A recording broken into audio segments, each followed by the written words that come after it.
Congresswoman Greene will be here in a moment. Many of you know me. I'm Matt Gaetz from Florida, and this is my colleague Thomas Massie from Kentucky. And all difficult transportation questions Thomas will be ready for as a member of the Transportation and Infrastructure Committee. If you have questions about the military or the judicial system, I'm on the Armed Services Committee. Just don't blame me for the roads. That's right. Well, he drives on them. Thomas got here by automobile. I got here by aircraft, and that's because Thomas doesn't wear the masks on the aircraft. And so how long is that drive from Kentucky? So I haven't been on planes since July, so I've shared the road with a lot of you. I wish I was paid by the mile for this job. I've been driving to and from D.C. since July. Well, it's about a 1,000-mile round trip. I have great empathy for the staff that join you on those journeys, because I'm sure you create a lot of homework for them. We welcome you. We're glad you're here. And I want to let you know that your visit here is very timely, because in the next 48 hours, the Congress will consider the Appropriations Act that funds the government. And our colleague Chip Roy of Texas has laid out, really as a leading thinker on these issues, that we should not be voting to fund a government that is treating our people the way our people have been treated, particularly since the launch of this pandemic. And so Thomas and I have joined with several dozen other Republicans to say we're not voting for any government funding bill until these mandates are lifted. And it is my concern and it is my expectation that we will not be on the winning end of that fight. If that vote were held right now, it would be all of the Democrats and probably a very healthy dose of Republicans voting to continue these funding measures. And we think that our country right now is at a crossroad. We're at an existential moment, and this is the time certainly to take a stand. We are pleased that the United States Senate has passed legislation to declare this emergency period concluded. We would hope the House would take up and pass that. But increasingly, Thomas and I have noted that this really isn't about the virus. It is about control. And a lot of government entities have gotten control, and they don't want to give it up, even though the power comes from we the people, not the institutions of government that really, I think, have been engaged in a power grab over these several years. I was particularly pleased in Thomas's service when, at the very beginning of all of this, he threw a flag on the Congress trying to devalue your dollar, accelerate these inflationary cycles without even showing up to work. Congress was set to pass a piece of legislation to spend trillions of dollars in exotic and new ways that we'd never spent money before. And Thomas said, well, here's the thing. I'm going to use my job as a congressman to make sure if you all are going to pass that, you at least have to show up to vote. And he got a lot of criticism for that, but you know what? He was right. And I think that if more folks here were actively engaged in the legislative process, looking at how these decisions affect us, we would actually tweeze through these bills. And so we're working now to get as many Republicans as possible to oppose this. They call it the omnibus spending. But anytime anything has a bus attached to it in Washington, it's usually not good. If it's an omnibus or a minibus, it usually is a way that a lot of these lobbyists and special interests have rolled their wishes into legislative action and have ignored wishes from the people. A final note on that, I was sharing with some of the folks that got here earlier. In 2019, Thomas and I were in a documentary film together about kind of the machinations of Washington that we found particularly corrupt. And it was the trading of money for votes and favors, often through political action committees and lobbyists. And when I went to Thomas, there's a scene in the movie where he explains to me rather sheepishly that he is the 438th ranked member in fundraising from political action committees. And I said, but Thomas, that's impossible. There's only 435 members. But what had I forgotten, my friend? The non-voting delegates from Guam and Puerto Rico raised more money than me. Yes, so if that tells you anything, you know, we're here engaged in this battle. We're glad to have backup. Oftentimes here, they think we're crazy, but we think they're crazy most of the time. And so it's good to be in a room full of folks who I think can bring some common sense and some good advice. So Thomas, I'll yield to you for any remarks, and then eager to just get people's input. I just want to touch on a couple of things that Matt talked about. We've spent $7 trillion all in the name of COVID. That's $53,000 per household. What'd y'all do with your $53,000? You didn't get it, did you? Even if you took the shot, those were $50 a piece. You'd have to take a lot of shots to get $53,000 of benefit from the federal government. Those $1,200 checks, those were cheese in the trap. Most of that money went to Wall Street. It did not go to you. It did not go to your families. And so I drove to D.C. overnight. They said we were going to pass that first $2 trillion bill with nobody here. And when I got here, everybody was mad at me. Pelosi called me a dangerous nuisance. Trump called me a third-rate grandstander. But I said, listen. But we agreed you're at worst a second rate. Second rate. I'm second rate. But I said, and here's the thing that kept me from getting crushed. I reminded all of these people up here who are making $174,000 a year, if truckers are working, if grocery store workers are working, if the nurses are going to the hospital and taking care of you, and if the farmers are planting the fields, get your ass to work. So I got them to come to work, but I couldn't stop the bill. And now the chickens have come home to roost. That inflation that you see, that's your dollar going down. That's a large part of that. Paying people not to work, that's causing the supply line issues. Sometimes some of you get blamed for supply line issues. It is not the truckers. You're the ones who worked all through this pandemic, the ones who did not stay at home, drove right through the middle of everything people were afraid of. So God bless you, and thank you for that. Something else that I've done here in D.C. that's cost me personally or politically is, there's 5 vaccine mandates that Joe Biden has put in place. I introduced the first legislation to repeal one of the vaccine mandates, and that was for the military. I've got a place in my heart for those people who also didn't get days off for COVID, who had to work through this, and we should not be forcing them to get vaccinated. So I introduced that bill, but the thing that's cost me the most up here in terms of fundraising, Matt Gaetz, he's actually more principled than me. He will not take any PAC money. And I've been saying, hey, if they'll give me some, I'll take it. I'm not going to do what they want, but I'll take it. And so surprisingly, I was still getting some PAC money until a few months ago when I said, I will not meet with any company or organization or even a nonprofit who has a vaccine mandate. Don't even bother asking for a meeting in my office. You ain't getting it. That's right. You're a private company. You can be as evil to your employees as you want. Okay, I get that. But I don't have to meet with you, and I am not going to meet with you. And my fundraiser called me up after that, and he said, well, I just canceled your fundraiser. And I said, why? He said, you just pissed off everybody that was going to give you money. I said, good. So anyways, that's I support you all. I came here also to listen. This isn't just for us to get up here and talk. So I'm going to hand it over to somebody who I thank her every week for getting elected to Congress, because I used to be the most hated person in Washington, D.C. Now I'm just the most hated man. So here's the most hated person in Washington, D.C. No, I'm the most hated woman. Yeah. I believe in genders. Okay. 2 genders, Two everybody. Genders. But the most loved Congresswoman, she was stripped of her committees just for doing the right thing. But I give you Marjorie Taylor Greene. Well, I tell you what, when I walk into a room and I'm up here with Thomas Massie and Matt Gaetz in a room full of truckers, boy, I know I'm in for a good time. So thank you so much for coming to our nation's capital, and I'm sorry that this place is failing you.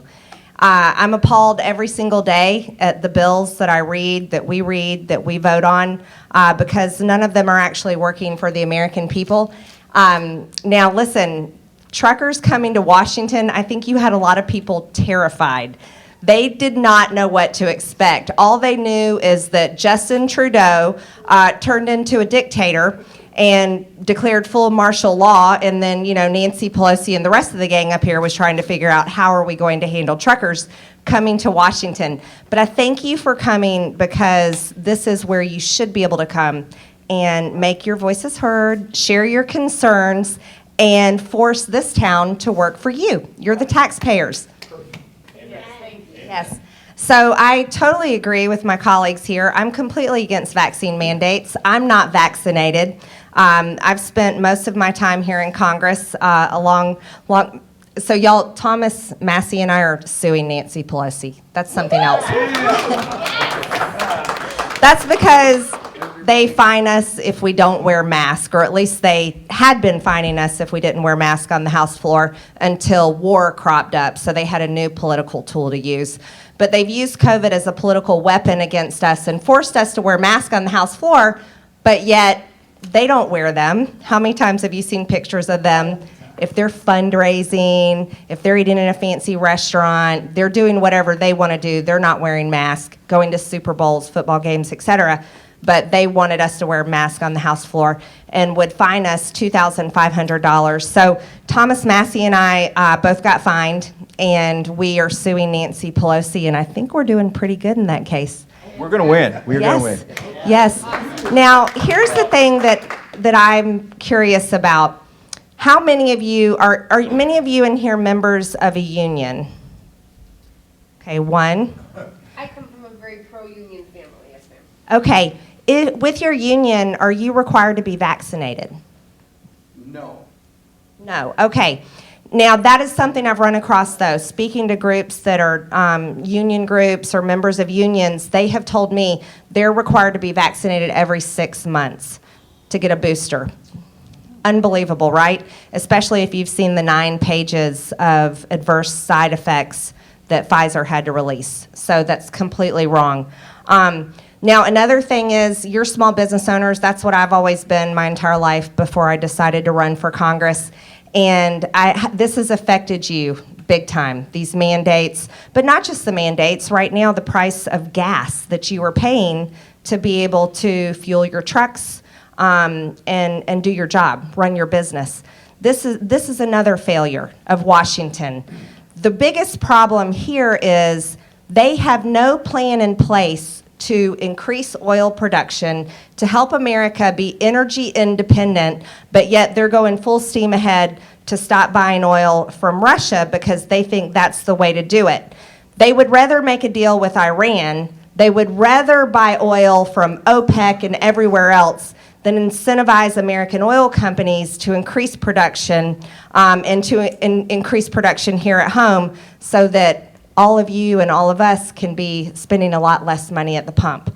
This place is a failure, and unfortunately, I'm here. We vote no pretty much most of the time. But anyways, I'm just glad to be here, and I'm glad to see you here, and I'll hand it over to Matt Gaetz. I see a number of you have served in our military, and I want to just make a point about Thomas's important legislation to not impose mandates on active duty military. I took that bill and I offered it as an amendment to the National Defense Authorization Act in the House Armed Services Committee, and the debate against the bill wasn't led by the Democrats. It was led by the leading Republican on the committee. And so we don't come, Mike Rogers of Alabama opposed Mr. Massie's legislation. And so we need not only to view this through the lens of one party or another party, but there's a holistic, I think, lack of appreciation for the medical tyranny in particular that has gone on here. But that was sort of our introduction. Juan, if there's anybody who'd just like to share a thought, a criticism, a question with us, Juan will get the microphone in front of you. I know it may feel weird with us this close and using mics, but that's the way we make sure your information gets collected. So, All right, so Bob, you want to begin? Bob? Sure. When I started off here, I owned trucking companies, towing companies, hazmat companies. I've been all over the world. I've been involved in Iran, Iraq, Kuwait, Abu Dhabi, Dubai. What I see we're doing here, we went from being energy efficient to energy dependent on foreign oil. It's got to come to a halt. Biden's tied the hands of the oil companies, the finance companies, everybody behind them, behind their backs, to play footsies with foreign oil. Okay, I still question how much money fell off the pallet in the billions of dollars that went to Iran that was all cash. I'd like to know where some of the crumbs went. It's very apparent from what we're seeing now. We're going to play games with Iran. It's a very dangerous country, and we shouldn't be there. But Well, let me make a note on that, and then I know you've got more to share. Just today, in the House Armed Services Committee, we had the leading general that oversees the South America area of responsibility. And she was testifying and said that the biggest concern that she has is that Russia might be more harmful to us in South America than even China. And that surprised me. And I said, well, what's the worst thing that Russia could do to us from their posture in South America? And her answer was that they could actually provide more weapon systems and more parts and more training and more missiles and vessels to Venezuela. And I said, well, gosh, General, as you're here talking to me, rather than opening up leases in the interior of the United States where there's a lot of energy production that we could get going very quickly, instead of instituting our Keystone pipeline policy from the Trump era, that we were negotiating to go buy Venezuelan oil. And then she said that what they would do with the cash is possibly go buy Russian military equipment. So imagine that. Just imagine how much sense that makes. We're going to stop buying Russian oil, but then instead of having more domestic production, we're going to go get Venezuelan oil, and then they're going to use the money to go buy Russian arms. That'll really show the Russians, won't While it? they're using Chinese currency to do it. Right. But I think you're we right. could get a better bargain if he deals with Afghanistan to buy our equipment back and see what kind of a deal we could get there. Since they got it without paying a dime on it, so I think we could get it wholesale. But one of the You got things another he's point. made is Made in America pledge, make our oil back in America. If you're going to pledge something for this country, that's what they're all doing here. Well, Thomas, you're on the Science Committee, and you get to see this where these practical realities that our constituent face come into conflict with the climate agenda, where no more fossil fuel can be burned under any circumstance. Maybe reflect on that to just explain the headwinds. They will not let any crisis go to waste. They've, COVID, the whole last 2 years of COVID is kind of like global climate change and fast forward, except you got to see the lies before, in your lifetime. The fairy tale that is global climate change, man-made global climate change, and blaming all of you, which they love to do, and your trucks for contributing to that, that we'll never see that lie. I mean, a lot of it see it right now, but it won't be proven because they never make a prediction about 5 years from now or 10 years from now. The prediction is always about 100 years from now. Wait, AOC said the world is going to blow up in a ball of fire, right? That was already scheduled to happen, right? Oh, Yeah. sorry. So, Sorry. anyways, with the exception of Al Gore and a few others, they always make the predictions further out. But they're using this. Make no mistake. And the latest one they're using is the war in Ukraine. They're going to try and blame the inflated oil prices on that, but they're going to exacerbate it. Anything that they're blaming somebody else for, you can guarantee that's what they're doing. And so when you see the sanctions that they're going to put on the oil from Russia, okay, if we had the capacity or the commitment, like you said, to be energy independent, and we could supplant those hundreds of thousands or millions of barrels of oil that we're not going to get from there, that'd be fine. But that's not their plan. Their plan is to, by increasing the supply, diminish the demand. There'll be less demand for shipping stuff across the country. There'll be less demand for cars. There'll be less demand for... Wait, no, they have a plan. They want all of us to drive electric vehicles.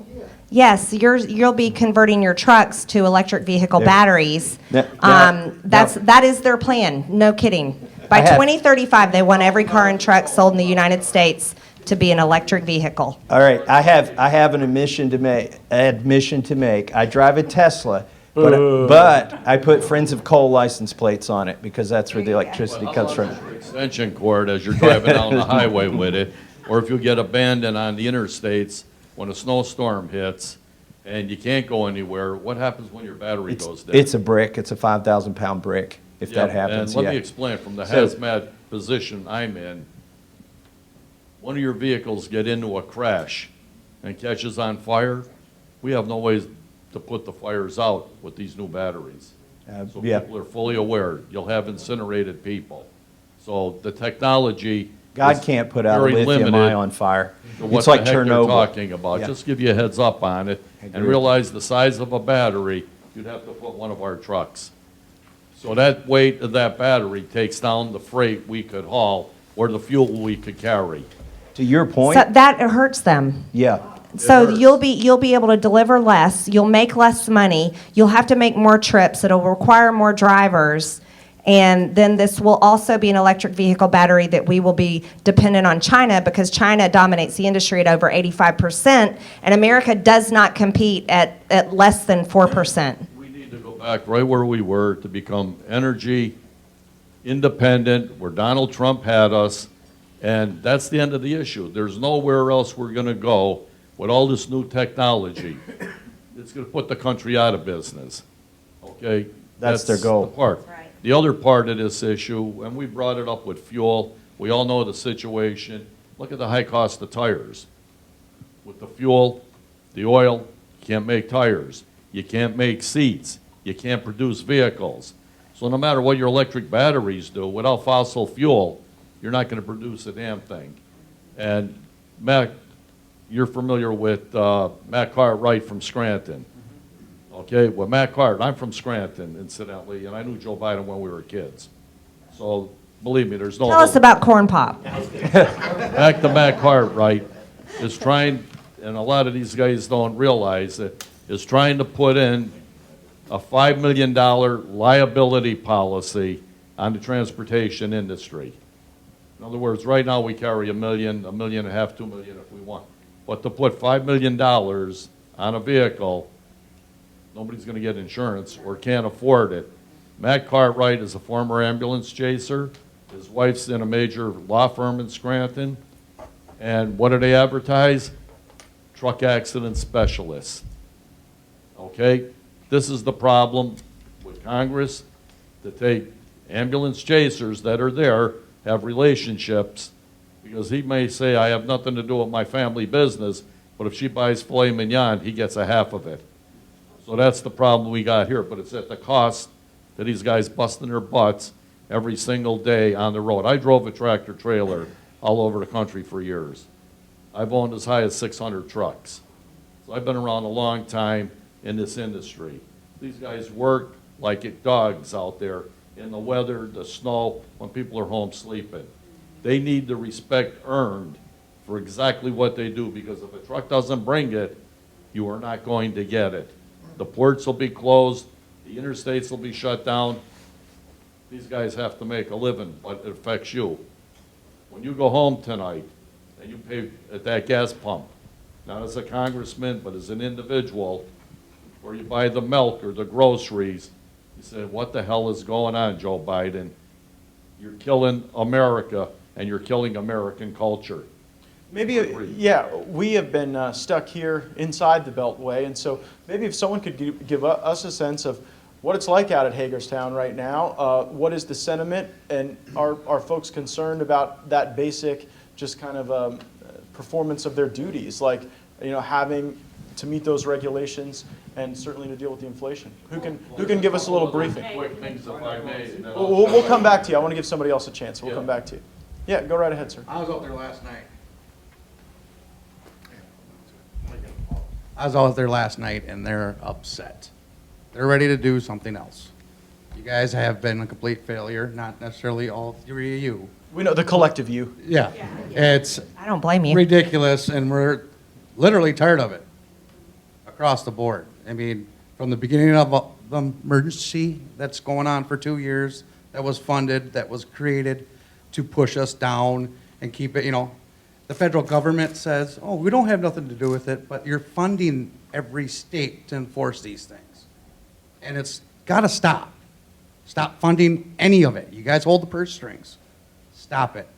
Just don't sign anything, vote no on everything until they start waking up and give our rights back. And what would be your message? Because we have to have these arguments and discussions and debates in the hallways, in the elevators, on the floor during votes. What would be your message specifically to Republicans who would say, well, we're sympathetic against these mandates, but we've got to keep funding the government? I mean, that's our job.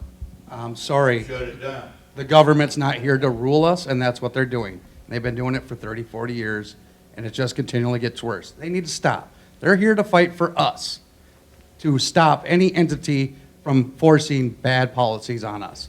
That's what they're supposed to do. They're not supposed to be here buddy, chummy with them and help them get better off. They need to fight for us. They need to stop the bad things from happening. I mean, you guys gave tons of money to Pfizer. We know that's going to be a poison, and it's going to come out, and they'll probably beat you with it later. I'm sorry, but this is the wrong. You guys have to stop. They can't. You got to shrink the government. What's the question? I could go on for days. I mean, Well, it's. you know, I what agree do you with think this makes guy, though. people I angry? totally agree. Yeah. He's Does it- right. So what you're saying is what most Americans think and feel, but the problem is up here, they do not get it, or they've grown deaf or have forgotten. But most of the people we work with on both sides of the aisle do not understand that great statement you just made.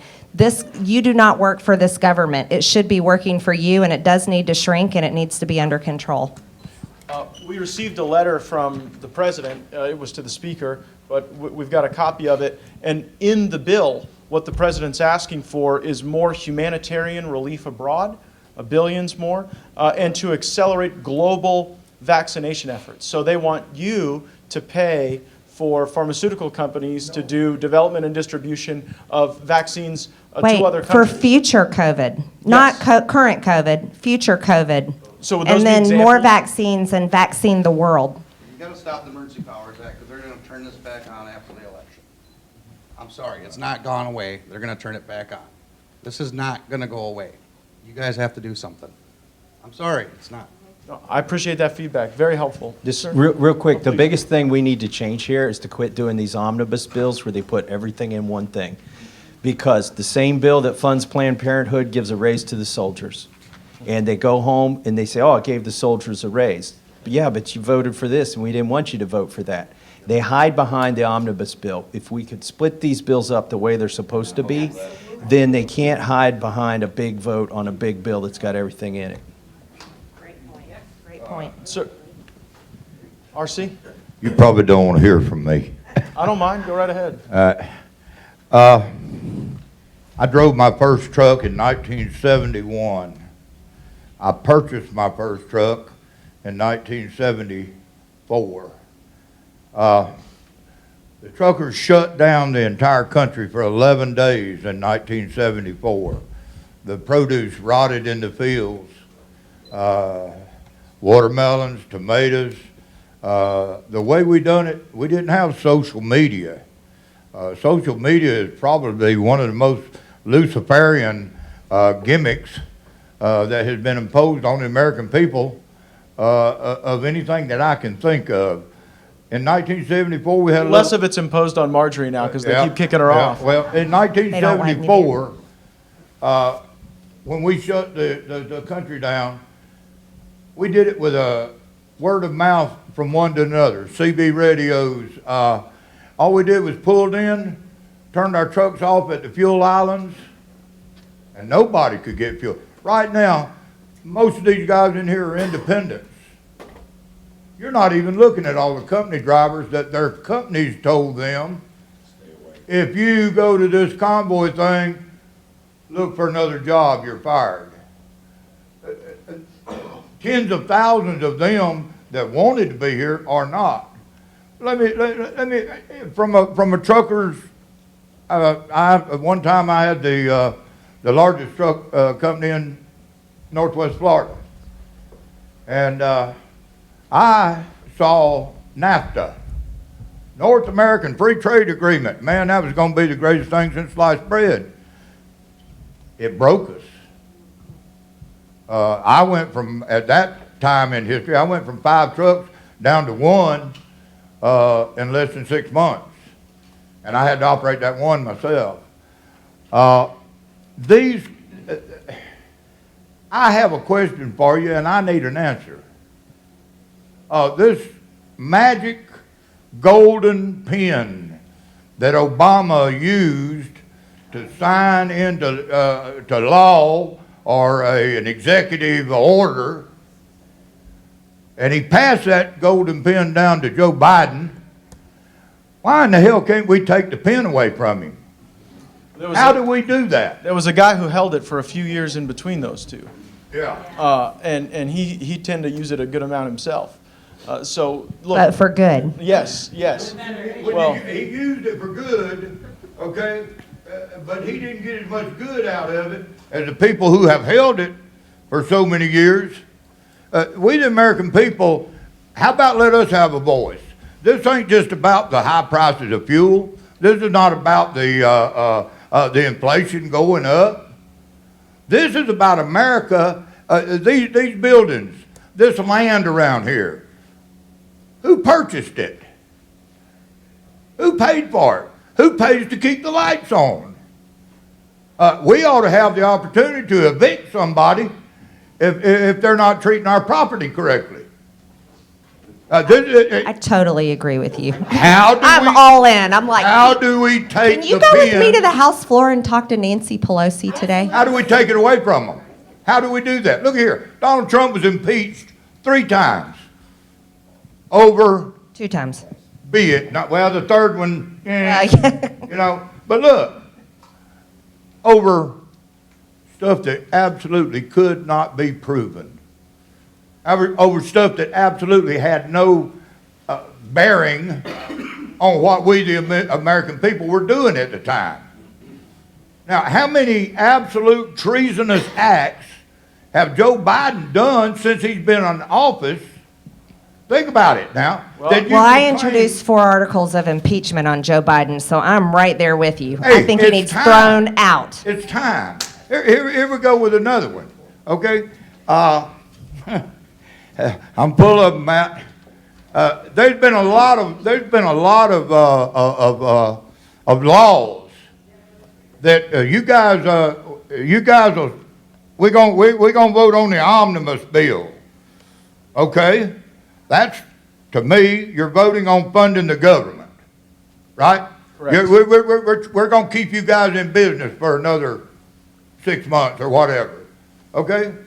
Now, why do y'all have to stack 8 or 10 bills in between that omnibus bill and you think you're fooling someone?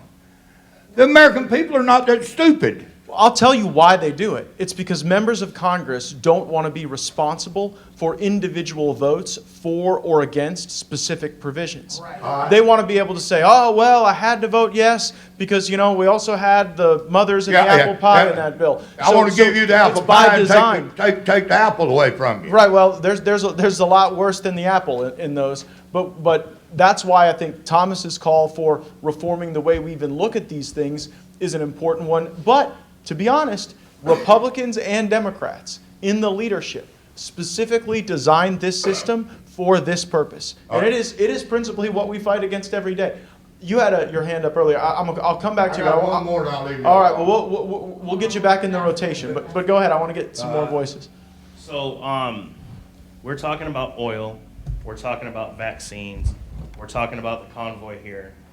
But another thing that's going on behind the scenes that a lot of drivers don't see coming is that you have to have a vaccination endorsement on your commercial license in order to operate a commercial vehicle. Okay, I've been driving for the better part of almost 8 years. Okay, my mother did it when she was young. I do it now.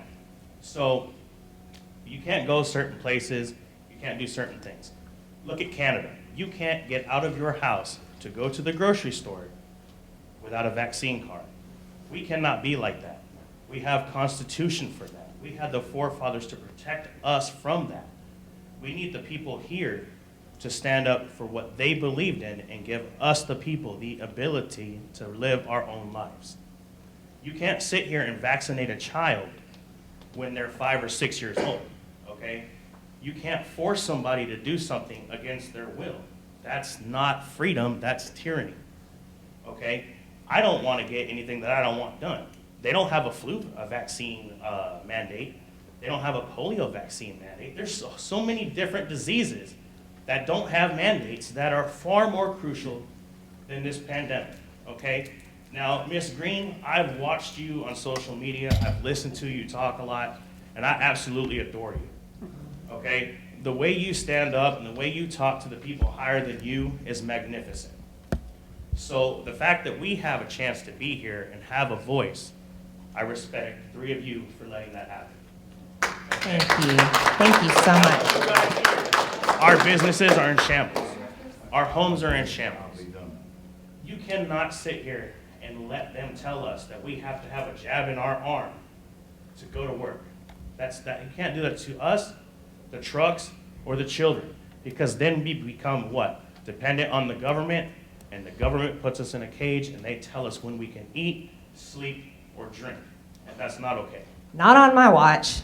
We aren't going That's there. why I'm following you with every eyeball I've got, and I've got both of them locked in.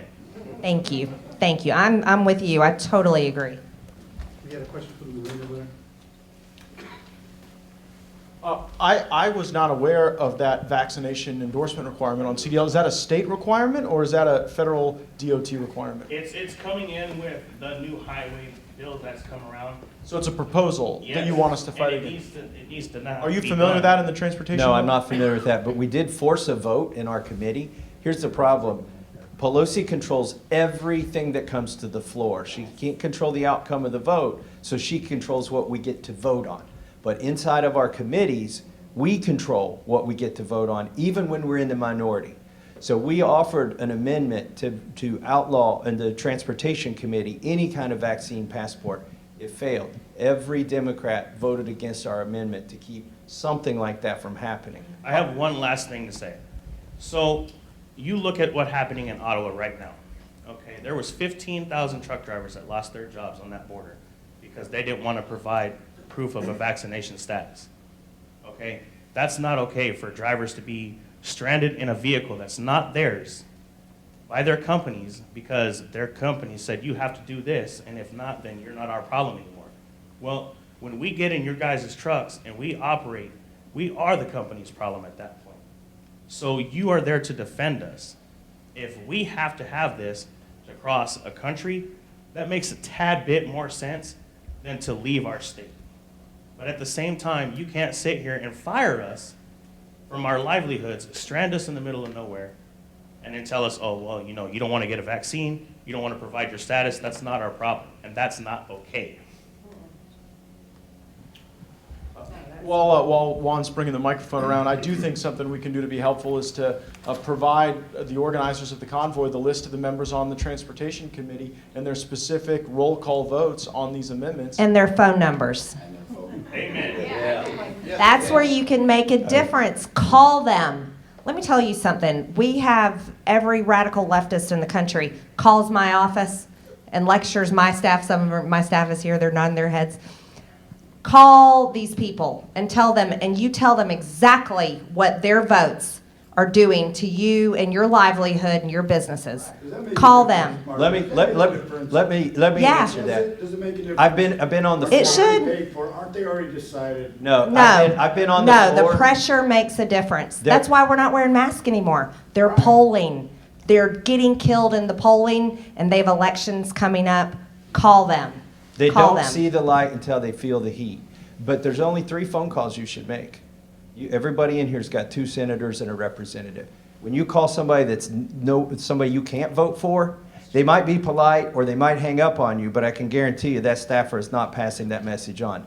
But if you can vote for that person, and everybody in here can vote for 1 rep and 2 senators, find out who those 3 people are, be polite, call them once a month, polite. get some friends to call. Do you know there's days, I'm not Marjorie Taylor Greene, there's some days I get 3 phone calls from 750,000 people, and that is it. And you can believe those 3 people get listened to. And I've been on the floor when people look at me and say, I'm not sure which way to go on this. How many phone calls did you get for it, and how many did you get against it? So I know it's getting in their head. Sir? Yep.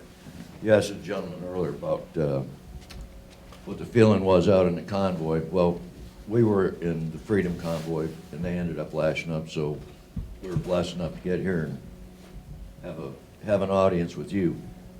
There's a couple things I want to touch on. I promise I won't bloviate. First thing is, we left northern Michigan coming down this convoy, come all this way. The support that we had from the civilian population was overwhelming. From northern Michigan, almost where the Upper Peninsula is, all the way to Ohio, every single overpass, it had at least 2 people on it cheering us on. We'd stop at rallies, and we'd have people come up with donations. They had little or nothing. I had a lady come up. All she had in northern Michigan, she raised chickens. She had 10 dozen eggs to donate. Wow. I've had people come up to me. I thought you were going to say she gave you a chicken to bring with you on the trip. Yeah, gallon size Ziploc bag with individual lifesavers in it. This is all she could do. Please take a couple handsful. The support that we have out there is overwhelming. And I take time to talk to these people. And to show you how hard up they are, they're putting their trust in a bunch of truck drivers because their politicians are not doing what the hell they're supposed to do for them. These people they've lost hope. They live in their cars, following us around because they believe more in a bunch of ragtag truck drivers trying to make a voice be heard than they do with their own local politicians. I do too. It's a crime. I have more faith in truck drivers than I do most of these people here. What do you think would give people hope? Leadership. They need leadership. They don't need no BS. They need somebody to follow that has a voice, has conviction, will not back down, and has their best interests at heart. When a person elects a politician to office, every time I vote, I've voted every year that I could. That's what I look for. It's hard to find it, so you got to settle for second best or whatever. Or at But least there's no worst. people out there, hoorah, hoorah, I'm in charge. I'm going to go to Washington, D.C. and do what you told me to do, come hell or high water. These people are losing it and tying on with fuel prices. In 2012, I went through this with Obama. Well, fuel prices hit $5 a gallon. I had a truck that was paid for. I was profitable. I was running flatbeds for Mercer. Fuel hit $5 a gallon, which is it's at now. And I'll bet you, without a doubt, everybody in this room would tell you, we are right now on the precipice of losing our collective asses. This is unsustainable. I lost everything. Even though it was paid for, I couldn't do it. So I had to sell my truck, go to the oil fields of North Dakota, and get a job as a company driver. And it's taken me 10 years to work my way back up. And now I see this, I'm pissed. Because it's going to be $6 a gallon soon. And no matter what legislation you do or whatever, the trucks will have no other option than to shut off. Not out of spite, not out of meanness, out of necessity, because you cannot run a truck at $6 a gallon for fuel. And I believe without a doubt everybody in here would agree with that. That's very helpful. Juan, let's go. We promised to come back here to the front row. But I think your point is an astute one, that these inflation and fuel issues are not unwindable from the supply chain issues, because if people can't move product because of fuel, then the supply chain gets worse. It's going to further escalate your supply chain issue, and it's not, because then, they'll be blaming the truck drivers, and that's not necessarily true. When you can't run your truck, you can't run it. And you think you have supply chain issues now? You wait till that fuel hits $6 a gallon, you ain't seen nothing yet. We'll be using toilet paper as currency again. Yeah, exactly. And Nancy will not get her ice cream bars. Yeah, pitiful. No, but it'll hurt all of us. Thank you for that. That's good information. Thank you. Yeah, at $6 a gallon, you're looking at $1 a mile just on a truck. Yes, my name is Maurice Simonet. I'm hoarse because I was screaming at the last rally. Also, I'm known as Michael the Black Man on the radio in Miami, Broward County, and West Palm Beach County. Trump can hear my station now, 88.7, Boss Radio, or you can go at 88.7, The Blaze. That's my app that you can hear my show on at 5 o'clock every day. I want you to know I got you guys back. I am the founder of Blacks for Trump, and I'm the guy that stands behind Trump all the time with the Blacks for Trump sign, the greatest president in America's history. Maurice, don't get us in trouble. We can't campaign in this building. You can't campaign? No, this is not a campaign building. Okay, I won't get you in trouble. Don't do I that. got your guys back because what I am the answer to Black Lives Matter. I'm the answer to Obama. I'm the answer to Oprah. I am the answer to Antifa. Because every time they say, Michael, we're doing this for you, why don't you? Shut up, I don't like you. You are despicable. I'm here for my white conservative brothers, my deplorables. I used to say Trump and Republicans are not racist. Now I'm saying Trump Republicans are not racist. because there's a big difference. Because there are some races in the Republican Party that make you look bad. These guys here, other than Trump, are my greatest heroes. And I want y'all to give them a hand real quick because I cry when I see, especially her and this guy on TV. I just really met him. Amen. But this guy here and her, wow. I actually cried. I said, damn, why am I crying? I'm a grown man. I'm not supposed to be. But anyway, I want you to know that I got your back, and whenever you need me, I'll be there. They called me to come. I came to this here. I was supposed to bring a bunch of brothers with me. We didn't get to do that. Next time, I promise you, I got buses now. I got 4 black buses that say Blacks for Trump on it, and I have 5 Rolls If the Royces. price of gas keeps going up, you'll only have 3, Maurice. No, I'll make it, I'll always make a way. So I'm like a little Trump. I'm going to make sure on the black side, I'm that little Trump guy. We got 5 Rolls Royces. You're back to get me in trouble. I'm going to go over here. Okay, go ahead. Let's go over here to Derek. Yeah. I'm Let's go sorry. over here to Derek. Yeah, go ahead, Derek. Yeah. Campaigning in the I wasn't stopping you. I wasn't stopping him. I wasn't stopping you either. I liked it. I guess I got one quick question to start with here.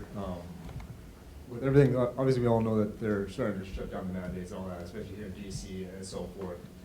I mean, after we're gone and after the midterms, there's going to be another flare-up, I would imagine. What's to keep this from ever happening again? What do you guys have in store and in mind to keep this from ever being re-implemented and us having to come back here again to make this happen?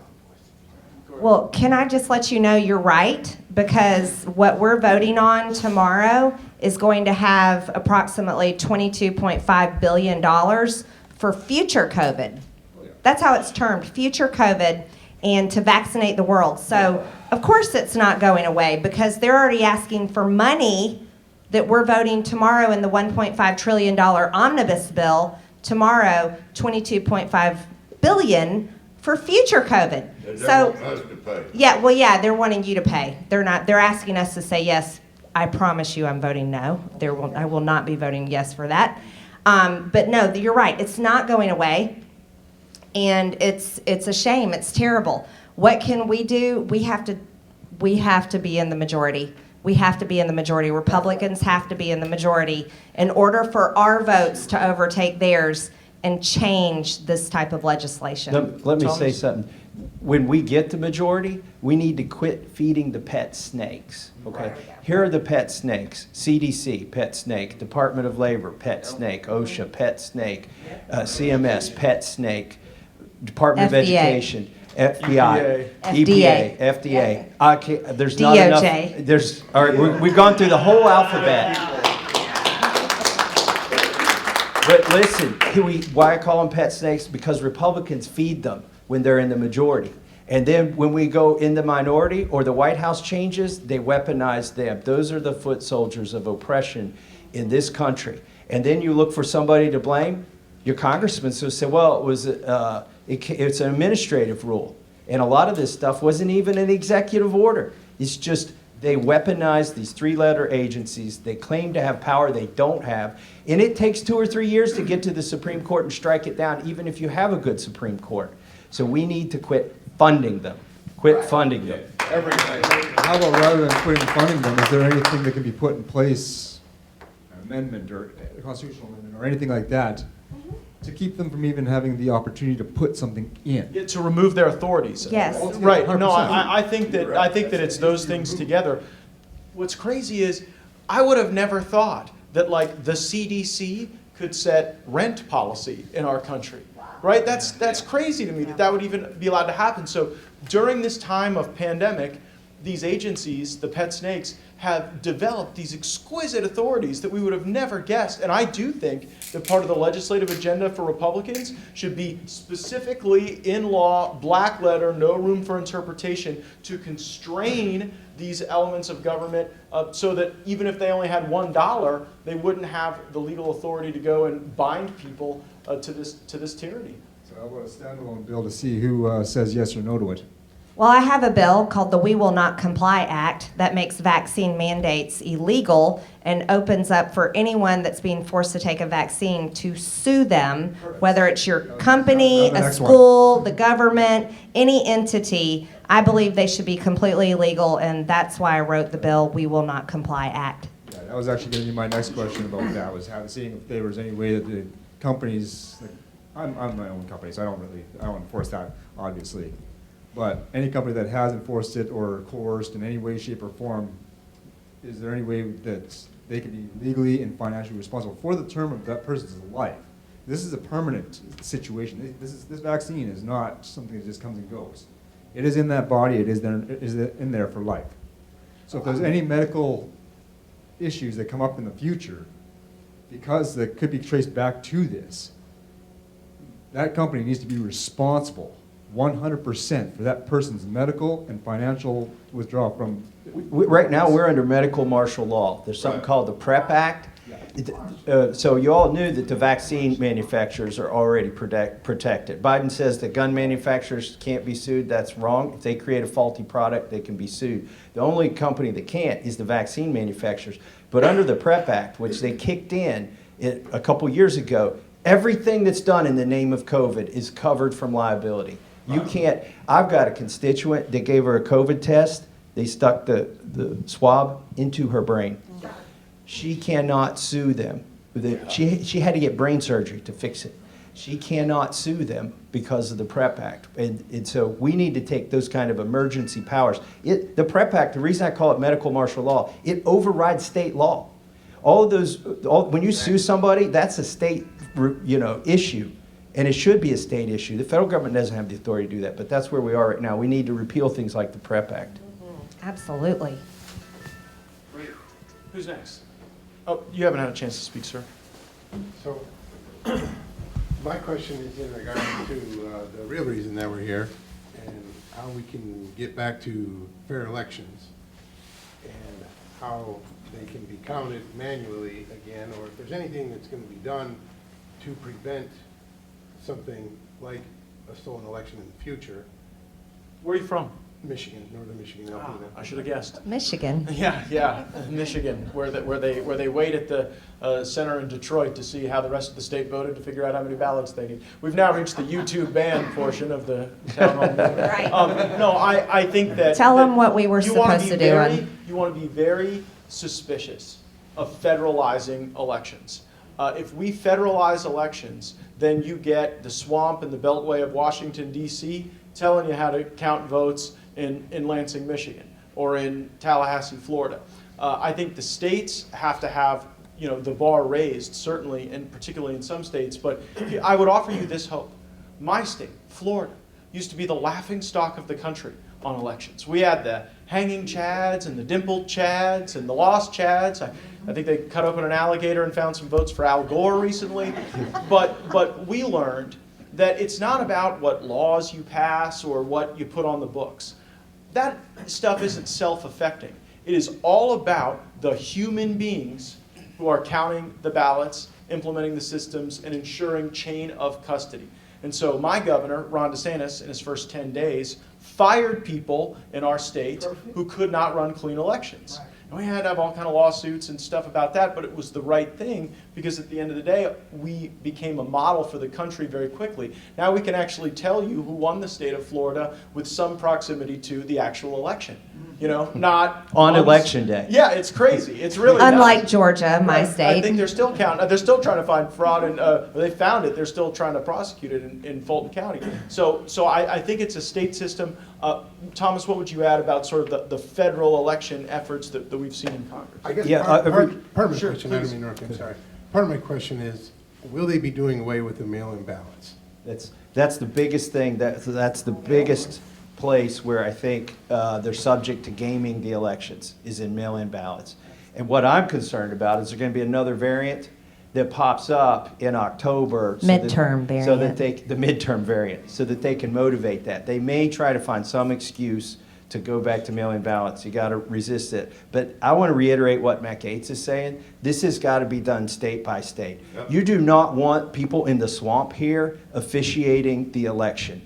your best chance, honestly, is your county clerk. Make sure, or whoever in your county is counting the ballots. Pay attention to who the Secretary of State is or whoever runs your state elections, because that's where it's at. Do not let Nancy Pelosi or these bureaucrats in Washington, D.C. run the elections. I totally agree. We heard from a lot of folks in Rome, Georgia on Saturday about elections. We did. So, as a matter of fact, this is always brought up. And this is why it's such an important issue, and it's not going away. But I completely agree with you guys. It has to be a state issue. The last thing you want is the federal government getting involved in your state elections. So totally what Thomas said, go talk to your county clerk, talk to people in your state, and hold them accountable. And we have to combat their arguments. Like when they say things like voter ID is racist, we cannot allow that to stand. We have to incessantly mock that and expose it for being implicit. We have a voter ID, so they don't consider that racist in Congress. Yeah, we actually have voter IDs with our names and pictures. Yeah, Thomas will show you. Our voting card has our picture on it. So Democrats are not against these. They use them in Congress. I have only reserved this room till now, and I think in about 7 minutes, this legally becomes an insurrection. So so let's try to do a little rapid fire. Well, go ahead, Bern. We don't want to be accused of that. No, it's frowned upon here. So all I want to do real quickly is I would like to present you with two bills. The Vaccine Manufacturer Full Product Liability Restoration Act of 2021, written by the people for the people, because we are the people, handwritten in legislation code as well. And then the other bill that I have that I need to present to you. If we get that passed, they'll change the definition of vaccination again. Okay, and then the other bill I have is the amendments to Section 230, eliminating censorship from Big Tech, version 2, and these have already been endorsed by several. Their names are upon them. I'd just like to present them to you at this time. Thank you. Yes, we'll take a look at those. Thank you for doing that. Thank you so much. Matt, the last thing, and Hold on, I got to go to somebody who hadn't had a chance yet. RC, please, ma'am. Okay. Thank you. I know time's of the essence. I promise I'll make it fast as well. So it's been a heck of a journey. I'm a trucker's wife. I don't drive a truck. And I came on this trip to have fun and meet people, and I had no idea what I was walking into at all. It's been a very humbling experience. I love people, and I've gotten a chance to talk to a lot of them from a lot of different places. Some not even from this country originally. You know, there's a truck driver that I met. He grew up in a country where he didn't know what freedom was. It was communism. And he came here and he had such a love for this country. He wasn't even raised here. And he has more of a love for a country than some Americans that I've met. And there was a woman from China who has 3 children and got out of there because she wanted to worship the way she wanted to worship. And it's a beautiful story that she has. And there was a 63-year-old lady who drove the wrong day, so she had to come back the next day and drove over 200 miles just to see us, because she made a promise to her 93-year-old veteran father. He said, it's not much, but give him this and tell him to please go there and help keep my country free. That's what I fought for back in the 50s, I believe. And now I need that back again. And so here's my question. How do we keep our country free? Because right now with all of the mandates, it's not. I want to know, I am vaccinated. I am not anti-vaccine. I am anti-mandate because it was my choice. At the end of the day, we don't have to agree on the item. We have to agree that everything has to stay free in this country. It's the freedom of choice.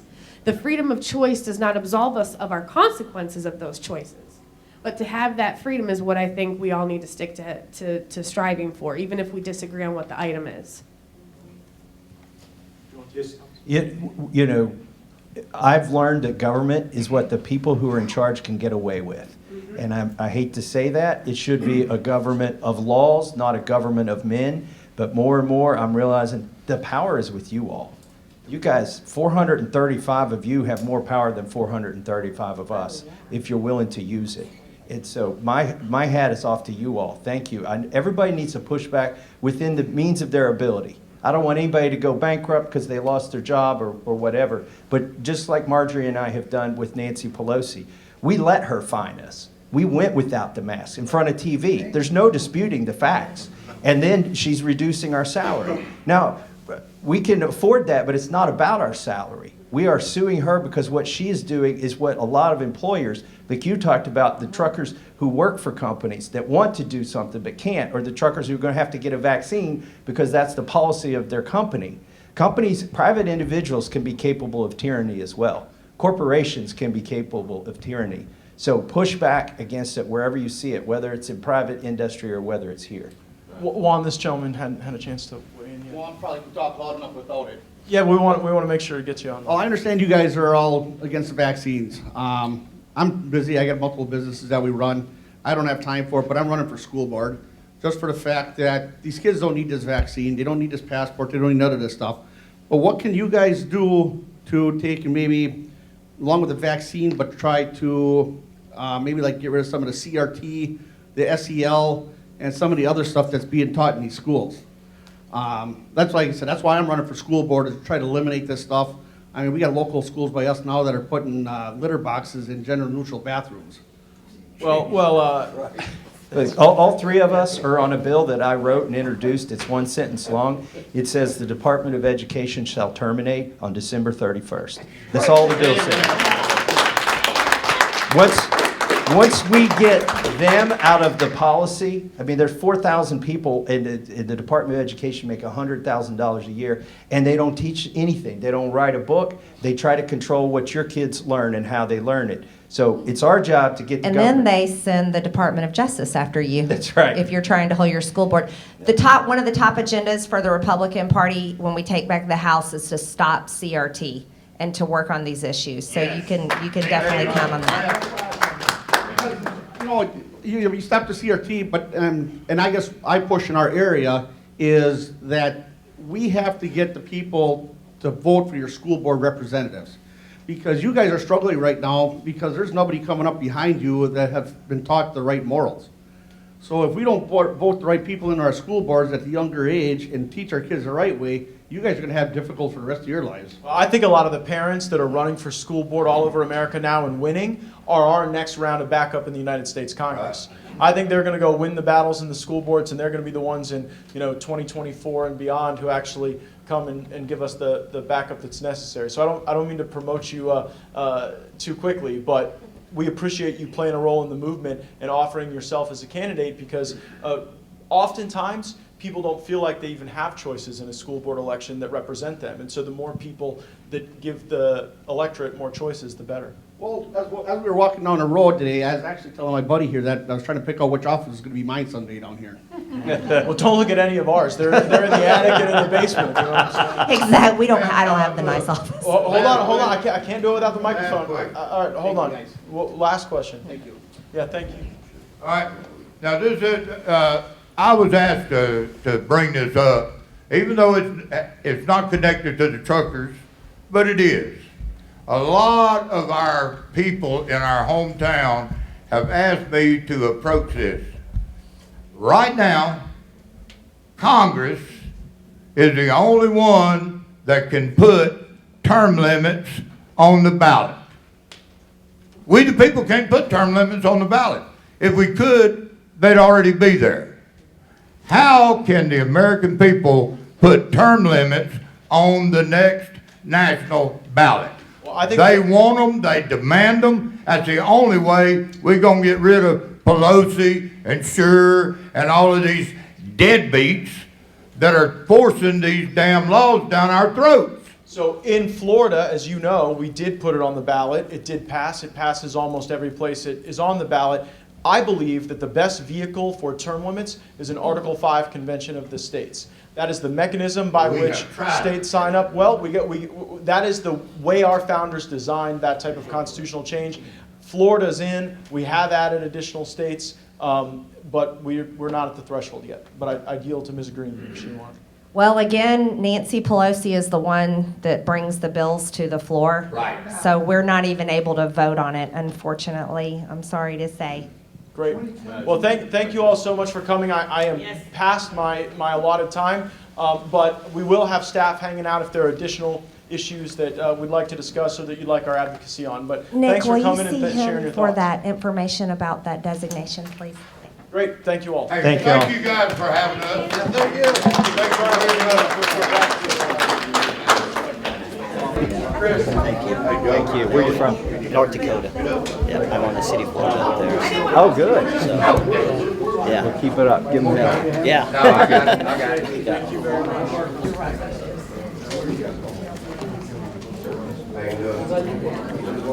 Should be on here. Great. Can I get a quick Your phone? Sure. I think this gentleman is next. Bernie. Can I put my arm around you? What's his with MTG? Thank you so much. God bless you. Hey, thanks for coming today. Yeah, Sir, thanks for thank you for coming. coming. Thank you so much. Yeah. I think that they noticed that we're not going to sit down anymore.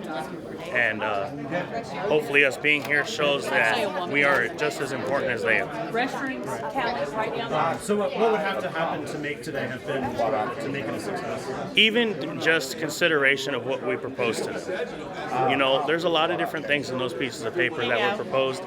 And I think that even if a handful of them were registered and dealt with properly, we would be able to succeed. There is energy all over the country for freedom and against these emergency powers. And I think what I heard today is that people are worried that even after the COVID is long gone, the policies that constrain freedom may still be here. And so we were talking about legislative solutions, oversight solutions, and there are really a litany of concerns people have, and they want their government to be more responsive.